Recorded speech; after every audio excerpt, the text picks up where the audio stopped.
स्वागत है आप सभी का मेरे इस यूट्यूब चैनल अभिषेक एकेडमी 23 में। दोस्तों मैं आज आप लोगों के लिए बहुत ही बेहतरीन क्लास लेके आया हूं जो कि जीके के मॉडल पेपर पर आधारित है, तो इसको ज़रूर से ज़रूर देखिएगा दोस्तों। तो चलिए हम अपने क्वेश्चन की तरफ बढ़ते हैं। उससे पहले दोस्तों एक रिक्वेस्ट है कि अगर आप मेरे चैनल पर नए हों तो चैनल को ज़रूर से ज़रूर सब्सक्राइब कीजिएगा।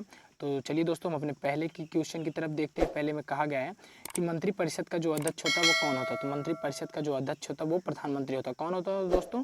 प्रधानमंत्री होता है। तो दूसरे क्वेश्चन की तरफ हम बढ़ेंगे। दूसरे में कहा गया है कि प्रधानमंत्री अपना त्यागपत्र किसे देता है। तो जो प्रधानमंत्री होता है दोस्तों वो अपना त्यागपत्र जो होता है राष्ट्रपति को सौंपता है। किसको? राष्ट्रपति को। तीसरे की तरफ हम बढ़ेंगे। तीसरे में कहा गया है कि विधानसभा के सदस्य के लिए न्यूनतम आयु क्या विहित की गई है। तो कितनी विहित की गई है? 25 वर्ष विहित की गई। कितना? 25 वर्ष। तो अगला क्वेश्चन हम देखेंगे। अगले में कहा गया है, चौथे में कहा गया है कि भारत की पहली महिला मुख्यमंत्री कौन थी। तो भारत की पहली महिला मुख्यमंत्री जो दोस्तों वो सुचेता कृपलानी थी। कौन थी? सुचेता कृपलानी। तो पांचवें की तरफ हम बढ़ेंगे। पांचवें में कहा गया है कि पंचायतों का निर्वाचन कौन कराता है। तो पंचायतों का जो निर्वाचन होता है दोस्तों राज्य निर्वाचन आयोग। तो छठवें की तरफ हम बढ़ेंगे। छठवें में कहा गया है कि 12वें वित्त आयोग के अध्यक्ष कौन थे। तो 12वें वित्त आयोग के जो अध्यक्ष दोस्तों वो सी रंगराजन जी थे। कौन थे? सी रंगराजन जी। तो सातवें की तरफ हम बढ़ेंगे। सातवें में कहा गया है कि भारत के योजना आयोग के प्रथम अध्यक्ष कौन थे। तो कौन थे दोस्तों? जवाहरलाल नेहरू जी थे। कौन थे? जवाहरलाल नेहरू।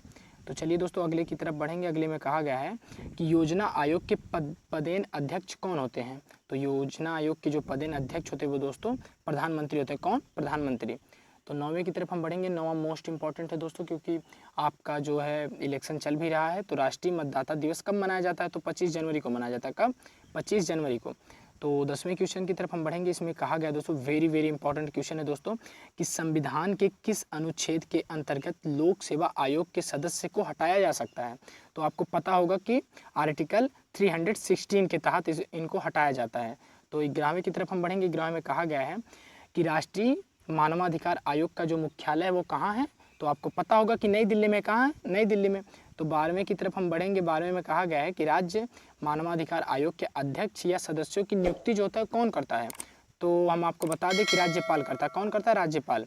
तो 13वें क्वेश्चन की तरफ हम बढ़ेंगे। इसमें कहा गया है कि राष्ट्रीय मानवाधिकार आयोग के अध्यक्ष का कार्यकाल कितना वर्ष होता है। तो 5 वर्ष होता है। कितना वर्ष? 5 वर्ष।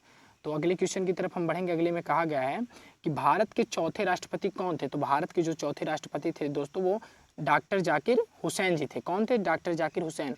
तो लास्ट क्वेश्चन की तरफ हम बढ़ेंगे। लास्ट में कहा गया है कि भारत का प्रधानमंत्री बनने के लिए न्यूनतम आयु कितनी होनी चाहिए। तो ये तो इजी क्वेश्चन है दोस्तों, आपको पता होगा कि 25 वर्ष होनी चाहिए। कितनी होनी चाहिए? 25 वर्ष होनी चाहिए। तो दोस्तों आज के लिए बस इतना ही। अगर आप मेरे चैनल पर नए हो तो चैनल को ज़रूर से ज़रूर सब्सक्राइब कीजिएगा और अगर वीडियो अच्छी लगी तो ज़रूर से ज़रूर एक लाइक दे के जाइएगा। चलिए दोस्तों अगले क्लास में मिलते हैं, तब तक के लिए जय हिंद, वंदे मातरम।